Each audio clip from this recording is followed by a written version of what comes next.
नमस्कार दोस्तों, जैसा कि आपको पता है कि मेरा चैनल मेरी शिक्षा बाई शर्मा सर में आपको बहुत ही ट्रिकी एजुकेशन दिया जाता है। तो बिना देर किए हुए दोस्तों, आइए हम देखते हैं तद्भव और तत्सम शब्द क्या होते हैं। मुख्यतः सभी परीक्षाओं में हिंदी में 1 से 2 नंबर के तद्भव या तत्सम शब्द पूछ लिए जाते हैं, जिनमें विद्यार्थी प्रायः गलतियां करके आते हैं, जो कि बहुत ही माइनर शब्द होते हैं और उनमें थोड़ा सा भी ध्यान अगर इधर उधर होता है, ध्यान नहीं देते हैं, तो कुछ न कुछ गलतियां हो ही जाती हैं। तो आइए देखें कि तद्भव शब्द किसे कहते हैं। दोस्तों, तद्भव शब्द जो होता है वह एक तरह से यह कहा जाए कि यह भाषाओं से थोड़ा सा टूट करके जो बना हुआ शब्द होता है, या ऐसे कह लें कि हम संस्कृतनिष्ठ शब्द नहीं होते हैं, थोड़ी सी अशुद्धियाँ इनमें होती हैं। तो एक्चुअल में तद्भव का जो अर्थ होता है उसको समझा जाए। तद्भव शब्द का अर्थ होता है उससे होना, अर्थात किसी एक शब्द विशेष से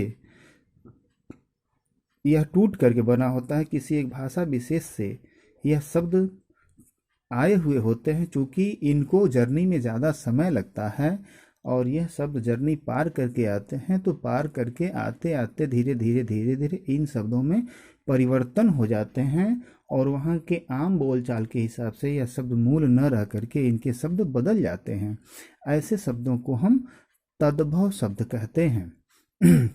जैसे दही शब्द दधी से बना हुआ है और दूध शब्द जो है वह दूध से बना हुआ है। तो यानी कि दधी और दूध शब्द जो है यह मूल शब्द नहीं होते हैं संस्कृत के, इसलिए इनको हम तद्भव शब्द कहते हैं। कि तत्सम शब्द किन्हें कहते हैं, कौन कौन से शब्दों को आप तत्सम की श्रेणी में रखते हैं। तो तत्सम शब्द ऐसे शब्द होते हैं जिसका अर्थ होता है उसके समान। दो शब्दों से मिलकर बना होता है, तत् धन सम, अर्थात तत्सम शब्द का अर्थ होता है उसके समान। उसके समान मतलब हुआ कि जिस भाषा से ये शब्द लिए गए होते हैं उस भाषा के मूल रूप में ही यह शब्द प्रयोग किए जाते हैं, इसलिए इन शब्दों को हम कहते हैं कि यह शब्द उसके समान है, अर्थात उस भाषा के समान है। सामान्य भाषा में हम ऐसे कह सकते हैं कि तत्सम शब्द वे शब्द होते हैं जो संस्कृत निष्ठ होते हैं, अर्थात संस्कृत भाषा से जो शब्द सीधे हिंदी भाषा में प्रयुक्त होते हैं उनको हम तत्सम शब्द कहते हैं। जैसे कि सौंदर्य, राष्ट्र, क्रूर, जलज आदि ये शब्द तत्सम शब्द होते हैं। तो दोस्तों, आइए अब देखा जाए कि कंपटीशन की दृष्टि से विभिन्न प्रतियोगी परीक्षाओं में मुख्यतः कौन कौन से शब्द दिए जाते हैं जिनमें विद्यार्थी प्रायः कंफ्यूज होकर छोटी छोटी गलतियां कराते हैं और वो नंबर उनके हाथ से निकल जाते हैं। तो आइए मात्र 25 शब्दों में यह देखते हैं कि 1 से 2 नंबर हमारे किस तरह से शब्द हमने लिख रखे हुए हैं। इन तत्सम शब्दों पर आज हम ध्यान देंगे। जैसे पहला शब्द हमने लिखा हुआ है आज। आज का जो संस्कृत निष्ठ शब्द होता है वो होता है अद्य, और अद्य जो है वह आपका क्या है, तत्सम शब्द है। आज का जो है आज तद्भव शब्द है और अद्य तत्सम शब्द है। जौ, जो प्राय हम जौ अपने खेतों में यूज करते हैं, बोते हैं, जौ का तत्सम शब्द है यव। गाय, जो हमारी जिसको हम गौ माता के नाम से पुकारते हैं, गाय का तत्सम शब्द है गो। ऊन, ऊन प्राय हम यूज करते हैं, ऊन का शुद्ध शब्द या संस्कृतनिष्ठ शब्द ऊर्ण होता है। आँख, आँख का तत्सम शब्द अक्षी है।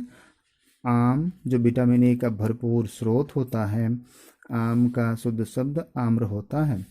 कपूर, देवी देवताओं की पूजा में हम प्राय यूज करते हैं, कपूर का शुद्ध शब्द कर्पूर होता है। यह प्रायः परीक्षाओं में पूछ दिया जाता है, कंपटीशन में 1 नंबर में पूछ दिया जाता है कि निम्न में कौन सा शुद्ध शब्द है, और उसमें हम कंफ्यूज कर जाते हैं। कंगन, कंगन भी बहुत बार टीजीटी पीजीटी में पूछता रहता है, कंगन का शुद्ध क्या है या कंगन का तत्सम क्या है। तो कंगन का तत्सम होता है कंकण।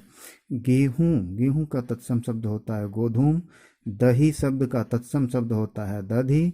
मुँह का तत्सम शब्द होता है मुख। हल्दी, जिसको कि हम एंटीबैक्टीरियल के रूप में जानते हैं, अपने भोजन में यूज़ करते हैं, काफ़ी इम्यूनो पावर भी बढ़ाता है। तो हल्दी, हल्दी शब्द का तत्सम शब्द होता है हरिद्रा। खेत, खेत शब्द का तत्सम शब्द क्षेत्र होता है। आंत शब्द का तत्सम शब्द, तो आंत शब्द का तत्सम शब्द आंत्र होता है। ससुर, ससुर शब्द का तत्सम शब्द स्वसुर होता है। पहुना, जिसको कि हम अतिथि कहते हैं, अतिथि शब्द का तत्सम शब्द प्राहुण होता है।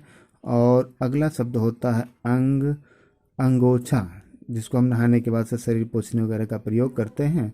अंगोछा भी हमारे बहुत से परीक्षाओं में, यहाँ तक कि पीसीएस में भी पूछ रखा हुआ है, अंगोछा का तत्सम शब्द क्या होता है, तो अंगोछा का तत्सम होता है अंग प्रोछा। ओखली शब्द, ओखली शब्द का तत्सम उखली या उलूखन दोनों होता है। छेद सामान्य शब्द है, ये छेद का तत्सम शब्द छिद्र होता है। बंदर, बंदर तद्भव शब्द है और बंदर का तत्सम शब्द वानर होता है। नीम, नीम आपका तद्भव है और नीम का तत्सम अर्थात संस्कृत निष्ठ शब्द नींब होता है। कंधा, कंधा शब्द को देखें, कंधा जो है वो आपका तत्सम शब्द है और कंधा का तद्भव शब्द है। कंधा का तत्सम स्कंध होता है। मिट्टी संस्कृत निष्ठ शब्द नहीं है, सामान्य भाषा में हम मिट्टी का प्रयोग करते हैं और इसका शुद्ध शब्द मृत्तिका होता है। अगुआ, अगुआ शब्द का तत्सम शब्द अग्रणी होता है। और 80, जिसको कि अंग्रेजी में हम 80 कहते हैं, 80, 80 का तत्सम शब्द अशीति होता है। तो इस तरह से दोस्तों 25 शब्दों में मेरा विश्वास है कि आने वाले परीक्षाओं में टेट, पैट, सेट और पीसीएस या टीजीटी, पीजीटी में इन शब्दों का कहीं न कहीं यह शब्द आपको जरूर परीक्षाओं में मिल जाएंगे। और आज की वीडियो से आपको 1 या 2 नंबर निश्चित रूप से तद्भव और तत्सम से मिल जाएंगे। धन्यवाद दोस्तों, धन्यवाद।